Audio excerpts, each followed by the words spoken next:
Hello friend, welcome to my channel. आज हम class 10th के लिए मोस्ट इंपॉर्टेंट पहले चैप्टर के यानी लाइफ प्रोसेस जैव प्रक्रम वाले चैप्टर से बहुत इंपॉर्टेंट नोट्स लेके आए हैं, जो हर टॉपिक का आप लोगों को मिल जाएगा। ये क्वेश्चन है जो पेपर है, और जो नोट्स है ये मैम के द्वारा हमारे द्वारा चुने गए क्वेश्चन है।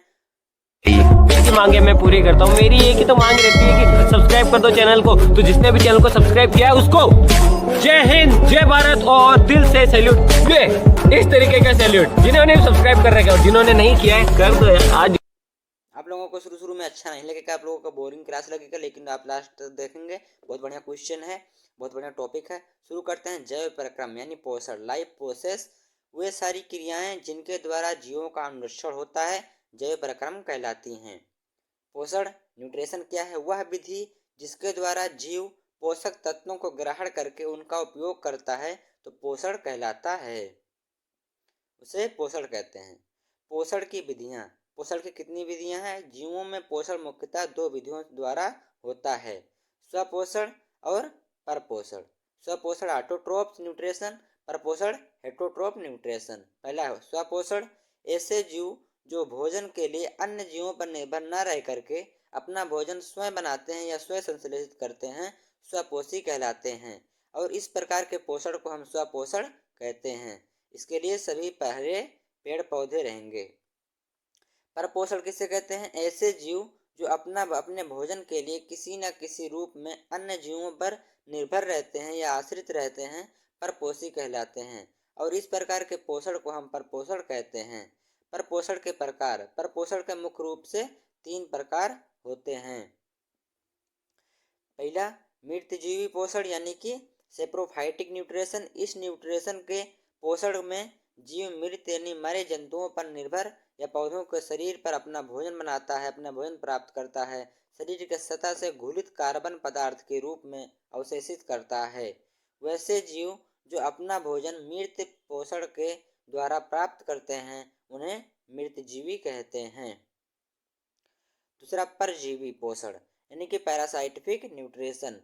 इस प्रकार के पोषण में जीव दूसरे प्राणी के संपर्क में अस्थायी या अस्थायी रूप से रह करके उससे अपना भोजन प्राप्त करते हैं। इस प्रकार के भोजन करने वाले जीव को हम परजीवी कहते हैं, और जिस जीव के शरीर में परजीवी अपना भोजन प्राप्त करता है उसे पोषी या फिर होस्ट कहते हैं। जिसके ऊपर निर्भर रहता है उसे होस्ट या फिर पोषी कहते हैं। इसका उदाहरण रहेगा गोलक्रीम, हुकवर्म और सब है। प्राणी संपोषण तीसरा रहेगा वैसा पोषण जिसमें जीव ठोस या सरल के रूप में जंतुओं के भोजन ग्रहण करता है। उस विधि को हम ग्रहण करने की विधि को हम प्राणी संपोषण कहते हैं, और वैसे जीव जिसमें इन विधि से पोषण होता है प्राणी संभोजी कहलाते हैं। प्रकाश संश्लेषण क्या है? जिस प्रक्रिया द्वारा पौधे अपना भोजन तैयार करते हैं उस मूलभूत प्रक्रिया को हम प्रकाश संश्लेषण कहते हैं। सभी हरे पौधों में पर्णहरित यानी क्लोरोफिल होता है, जिससे सूर्य के प्रकाश को अवशोषित करने की क्षमता होती है। संपूर्ण प्रकाश संश्लेषण की क्रिया को हम निम्नलिखित रासायनिक समीकरण द्वारा व्यक्त करते हैं। C6CO2 प्लस 12H2O प्लस प्रकाश की यानी सूर्य का प्रकाश प्लस क्लोरोफिल बनाएगा C6H12O6 प्लस 6O2 बनाएगा। प्रकाश संश्लेषण का स्थान, प्रकाश संश्लेषण की प्रक्रिया आदि ये अंत तक क्लोरोप्लास्ट में ही होती है। क्लोरोप्लास्ट में क्लोरोफिल यानी वर्णक पाया जाता है। चूंकि अधिकांशतः पौधों की पत्तियों में पाए जाते हैं, इसलिए पत्तियों का प्रकाश संश्लेषण अंग कहते हैं, पत्तियों को प्रकाश संश्लेषी अंग कहते हैं, एवं हरित लवक को प्रकाश संश्लेषी अंगक कहते हैं। पत्तियों की बाह्य त्वचा में रंध्र यानी स्टोमेटा मौजूद होते हैं, जिसमें एक छिद्र होता है जो बंद और खुल सकता है। इन्हीं छिद्रों के द्वारा वायुमंडल से CO2 पत्तियों के भीतर पहुंचती है। प्रकाश संश्लेषण प्रक्रिया के लिए आवश्यक पदार्थ घटक कौन से हैं? प्रकाश संश्लेषण के लिए 4 पदार्थ की आवश्यकता होती है। पहला पर्णहरित यानी कि क्लोरोफिल, दूसरा कार्बन डाइऑक्साइड, तीसरा जल, और चौथा प्रकाश, सूर्य का प्रकाश। पर्णहरित या क्लोरोफिल। प्रकाश संश्लेषण प्रक्रम केवल क्लोरोफिल की मौजूदगी में ही संभव है, चूंकि क्लोरोफिल वह वास्तविक अणु है जिसके द्वारा प्रकाश संश्लेषण की प्रक्रिया संपन्न होती है। अतः क्लोरोफिल अणुओं को प्रकाश संश्लेषी इकाई कहते हैं। कार्बन डाइऑक्साइड दूसरा, प्रकाश संश्लेषण में पौधे कार्बन डाइऑक्साइड ग्रहण करते हैं और ऑक्सीजन छोड़ते हैं। पौधे कार्बन डाइऑक्साइड को वातावरण से प्राप्त करते हैं, जो कि हम मनुष्य लोग वो कार्बन डाइऑक्साइड को बाहर निकालते हैं। तीसरा घटक होता है जल। पौधे अपना भोजन का अधिकतर भाग जल से प्राप्त करते हैं तथा जल के ही कारण उसमें वृद्धि होती है। प्रकाश संश्लेषण के लिए यह एक अनिवार्य घटक है। चौथा होता है सूर्य का प्रकाश। हरे पौधे केवल सूर्य के प्रकाश से ही कार्बन डाइऑक्साइड को शुद्ध करते हैं। अंधेरे में प्रकाश संश्लेषण की प्रक्रिया संपन्न नहीं होती है। अगर अंधेरे में होती है लाइट, एल्जियनी ग्रेना में ही लाइट वाली होती है। प्रकाश संश्लेषण की क्रिया विधि। प्रकाश संश्लेषण की जटिल क्रिया में हरे पौधे विकिरण ऊर्जा यानी को ऊर्जा को रासायनिक ऊर्जा में परिवर्तित करते हैं। जबकि सूर्य का प्रकाश हरी पत्तियों पर पड़ता है तब क्लोरोफिल विकिरण पर ऊर्जा का अवशोषण करता है तथा इस ऊर्जा द्वारा ये हरी पत्तियों में उपस्थित जल दो भागों में अर्थात हाइड्रोजन और ऑक्सीजन में विभक्त हो जाते हैं। जंतुओं में पोषण। जंतु भोजन के लिए पूर्ण रूप से अन्य जीवों पर निर्भर होते हैं, अर्थात जंतु परपोषी होते हैं जो इनके लक्षण हैं। परपोषी जंतु मित्रजीवी, परजीवी या प्राणी संभोजी हो सकते हैं। विभिन्न प्रकार के प्राणी संपोषी जंतुओं में भोजन का अंतर्ग्रहण भिन्न भिन्न प्रकार से होता है। अमीबा, यह एक सरल प्राणी संभोजी जीव होता है। यह एक कोशिकीय तथा अन्य अनिश्चित आकार का प्राणी होता है। इसका आकार कूटपादों के बने होते हैं और बिगड़ने के कारण बदलता रहता है। इसका कोई निश्चित आकार नहीं होता है। इसके शरीर में भोजन के लिए कोई विशेष रचना नहीं बनी होती है, मुख कुछ भी नहीं बना होता है। ये अपने कूटपाद के मदद से ही अपना भोजन ग्रहण करते हैं। अमीबा में पोषण अंतर्ग्रहण पाचन बहिष्करण प्रक्रिया द्वारा पूर्ण होती है। इसमें मुंह का कोई संरचना नहीं बना होता है। पैरामीशियम में देख लेते हैं। पैरामीशियम भी एक कोशिकीय प्राणी संभोजी जीव है, परंतु इसका आकार निश्चित होता है तथा इसका शरीर प्रचलन अंगक यानी सीलिया से ढका होता है। पैरामीशियम में भोजन का अंतर्ग्रहण शरीर के एक निश्चित स्थान से होता है जो मुख गुहा कहलाता है।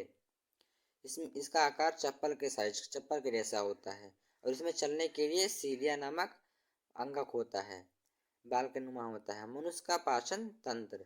मनुष्य तथा सभी उच्च श्रेणी के जंतुओं में भोजन के पाचन के लिए विशेष अंग होते हैं जो आहार नाल कहलाते हैं। आहार नाल से संबंधित कुछ पाचक ग्रंथि यानी डाइजेस्टिव ग्लैंड होती हैं जो पाचन के लिए पाचक रस यानी कि डाइजेस्टिव जूस स्रावित करती हैं, जिससे भोजन का पाचन होता है। आहार नाल, इससे संबंध पाचक ग्रंथियां और पाचक क्रिया मिलकर पाचन तंत्र यानी डाइजेस्टिव सिस्टम का निर्माण करते हैं।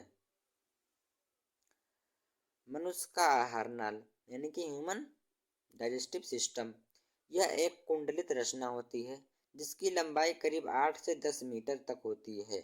यह मुख गुहा से शुरू होकर के मल द्वार यानी कि गुदा तक फैली होती है। आहार नाल के विभिन्न भागों की रचना तथा उनके कार्य निम्नलिखित हैं। देखते हैं इसके कार्य और उनकी संरचना। मुख गुहा जो होता है मुख गुहा आहार नाल का पहला भाग होता है। यह ऊपरी तथा निचले जबड़े से घिरी होती है। मुख गुहा को बंद करने के लिए दो ऊपरी तथा निचले मंसल होंठ यानी लिप्स होते हैं। मुख गुहा में जीभ तथा दांत होते हैं। मुख गुहा यानी हमारा मुख। जीभ, मुख गुहा के फर्श पर स्थित एक मंसल रचना होती है। इसकी ऊपरी सतह पर कई छोटे छोटे अंकुर होते हैं जिन्हें स्वाद कलियां कहते हैं। इन्हीं स्वाद कलियों के द्वारा मनुष्य को भोजन के विभिन्न स्वादों जैसे मीठा, खट्टा, कड़वा आदि का ज्ञान होता है। जीभ अपनी गति के द्वारा भोजन को निगलने में हमारा मदद करता है। जीभ द्वारा हम अपना भोजन उसमें सलाइवा मिला करके और उसको निकलते हैं। दांत आ गया, मुख गुहा में पाया जाता है। मुख गुहा के ऊपरी तथा निचली जबड़े पर दांत व्यवस्थित होते हैं। दांत का वह भाग जो मसूड़े में धंसा होता है जड़ यानी रूट कहलाता है, तथा वह भाग जो मसूड़े के ऊपर निकला होता है उसे सिर या शिखर कहते हैं। क्राउन का बीच का भाग ग्रीवा या गर्दन नेक कहलाता है। दांत 4 प्रकार के होते हैं। टाइपिंग में थोड़ी गलती हो गई, आप लोग को थोड़ा ध्यान दे करना पड़ेगा। पहला होता है करंतक या इंसीजर, दूसरा भेदक यानी कैनाइन, तीसरा प्रीमोलर, चौथा मोलर। इसका जो होता है फार्मूला 21-23 होता है। लार ग्रंथियां, मनुष्य के मुख गुहा में 3 जोड़ी लार ग्रंथियां पाई जाती हैं। पहला पैरोटिड ग्रंथि, दूसरा सबमैंडिबुलर, तीसरा सबलिंगुअल। ग्रासनी क्या होता है, ग्रासनी देख लेते हैं। मुख गुहा का पिछला भाग ग्रासनी कहलाता है। इसमें 2 छिद्र होते हैं, एक निगलद्र या फिर कंठ द्वार। पहले कंठ द्वार के आगे एक पट्टी जैसी संरचना होती है जिसे एपिग्लोटिस कहते हैं। जब मनुष्य भोजन करता है तब यह पट्टी कंठ द्वार को ढक देती है, जिससे भोजन श्वास नली में नहीं जाती है। ग्रासनी जो होती है, जो हमारी जो गले के मुख गुहा के जो मुख के जो बाद नली होती है उसे ग्रासनी कहते हैं। अब ग्रासनी जो आ गया, ग्रासनी आ गया, ग्रासनी के बाद ग्रासनली आ गया। मुख गुहा से लार से सना हुआ भोजन निगल द्वार के द्वारा ग्रासनी में पहुंचता है। भोजन में के पहुंचते ही ग्रासनली की दीवार में तरंग की तरह संकुचन और शिथिलन शुरू हो जाता है, जिसे कर्मकुंचन कहते हैं।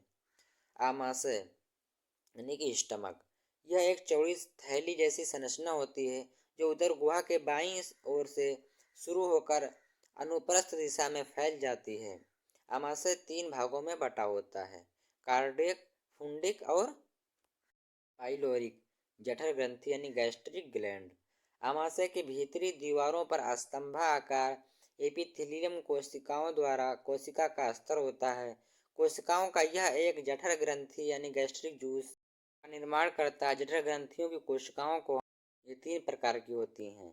पहला श्लेष्मा कोशिका, दूसरा वित्तीय कोशिका, तीसरा जाइमोजिन कोशिका। इन तीनों प्रकार की कोशिकाओं के स्राव का सम्मिलित रूप से जठर रस कहलाता है। जठर रस में हाइड्रोक्लोरिक अम्ल यानी HCl अम्ल, श्लेष्मा तथा निष्क्रिय पेप्सिनोजन होता है यानी पेप्सिन एंजाइम होता है। हाइड्रोक्लोरिक अम्ल का स्राव अम्लजन कोशिकाओं से होता है। हाइड्रोक्लोरिक अम्ल निष्क्रिय पेप्सिन के सक्रिय पेप्सिन नामक एंजाइम में बदल जाता है। पेप्सिन भोजन के प्रोटीन पर कार्य कर उसे पेप्टोन में बदल देता है। हाइड्रोक्लोरिक अम्ल जीवाणुनाशक की तरह कार्य करता है तथा भोजन के साथ आने वाले बैक्टीरिया को नष्ट कर देता है।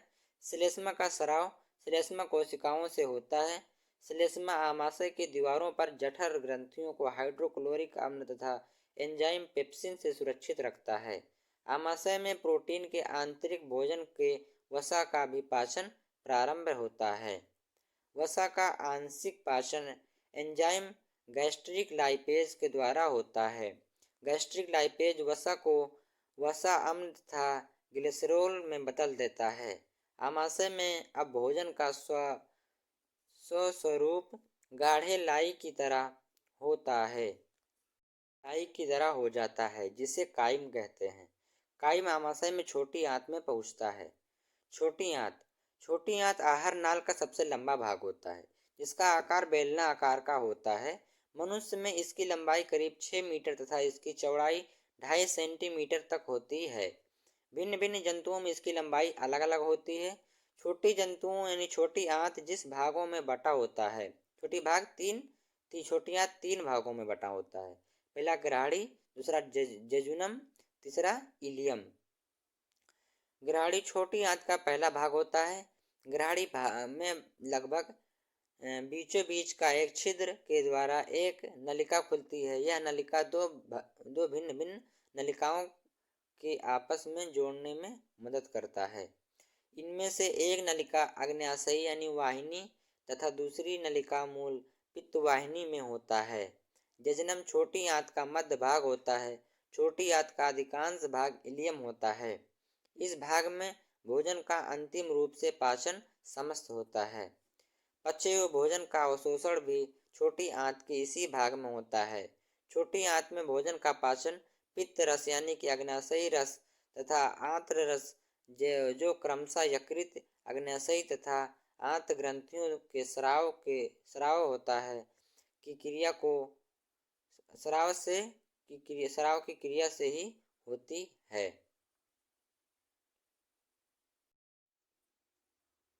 यकृत यह शरीर की सबसे बड़ी ग्रंथि होती है जिसका भार करीब 1.5 किलो होता है, जो उदर गुहा में दाहिनी भाग में उपस्थित होती है। यकृत कोशिकाओं से पित्त का स्रावित करता है, पित्त रस का स्राव करता है। स्रावित पित्त का संचय पित्ताशय यानी गाल ब्लेडर नामक एक छोटी थैली द्वारा होती है। यानी पित्त का जो थैली होती है उसे हम गाल ब्लेडर कहते हैं, पित्ताशय कहते हैं, जिसका स्राव होता रहता है, जो यकृत से चिपका रहता है। पित्त गाढ़ा तथा हरा रंग का क्षारीय द्रव होता है, यह क्षार होता है। इसमें कोई एंजाइम नहीं होती है। पित्त के निम्नलिखित 2 कार्य होते हैं। पित्त आमाशय में ग्राहड़ी में आए अम्लीय कायम को अम्लीयता को नष्ट करता है, उसे क्षारीय बना देता है। और पित्त के लवणों की सहायता से भोजन के वसा और विखंडन तथा पैसीकरण होता है। अग्न्याशय क्या होता है?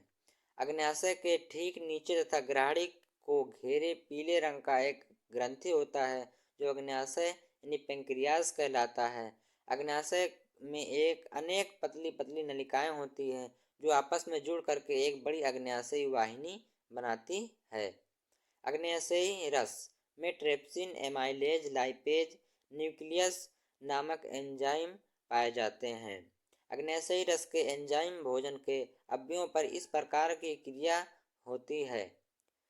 एमाइलेज प्लस स्टार्च एवं ग्लाइकोजन बनाता है माल्टोज। लाइपेज प्लस एमाल्सीकृत वसा अम्ल प्लस ग्लिसरोल। आंत ग्रंथि छोटी आंत की दीवार में कई ग्रंथियां होती हैं।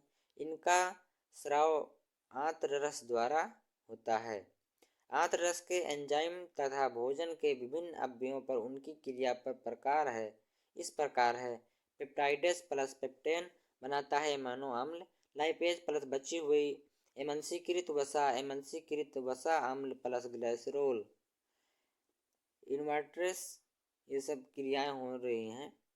Invertase plus sucrose, glucose plus fructose, maltose बनाता है glucose plus glucose. Lactose plus lactose बनाता है glucose plus galactose. Nucleus plus nucleic acid बनाता है न्यूक्लियोटाइड्स। ऐसे निम्न प्रकार हैं। इस अवस्था में काइम और भी तरल हो जाता है तथा आधा अब यह चाइल यानी कि चाइल कहलाता है। पचे भोजन का अवशोषण इलियम के विलाई नामक अंग में होता है। बड़ी आंतनी लार्ज इंटेस्टाइन देख लेते हैं। बड़ी या छोटी आंत आहार नाल के अगले भाग बड़ी आंत में खुलती है। बड़ी आंत के 2 भाग में बटा होता है, कोलन तथा मलाशय। कोलन 3 भागों में बटा होता है। ऊपरीगामी कोलन पहला है, दूसरा अनुप्रस्थ कोलन और तीसरा है अधोगामी कोलन। अधोगामी कोलन यानी रेक्टम में खुलता है, जो आंत में मल द्वार के द्वारा शरीर के बाहर खुलता है, यानी गुदा के द्वारा बाहर खुलता है। अपचा भोजन इलियम से कोलान में होता है, हुए मलाशय में पहुंच जाता है। बड़ी आंत में इन भागों में अपचे भोजन का अतिरिक्त जल का अवशोषण होता है। आंत में अपचा भोजन मल के रूप में अस्थायी तौर पर मलाशय में संचित होता है, जहां से समय समय पर मल द्वार के रास्ते से शरीर के बाहर निकल जाता है। अगर वीडियो पसंद आए तो चैनल को सब्सक्राइब कर दें। मिलते हैं कल। सब्सक्राइब करो पहले, हाँ जल्दी करो। मुझे पता है कि आप लोग नहीं करते, वीडियो देखते हो लेकिन सब्सक्राइब नहीं करते। लाल कलर का बटन नहीं से दबाओ, जल्दी दबाओ, फिर मैं शुरू करूँ। दबा दो, जल्दी दबा दिया, घंटी भी दबा देना, ठीक है।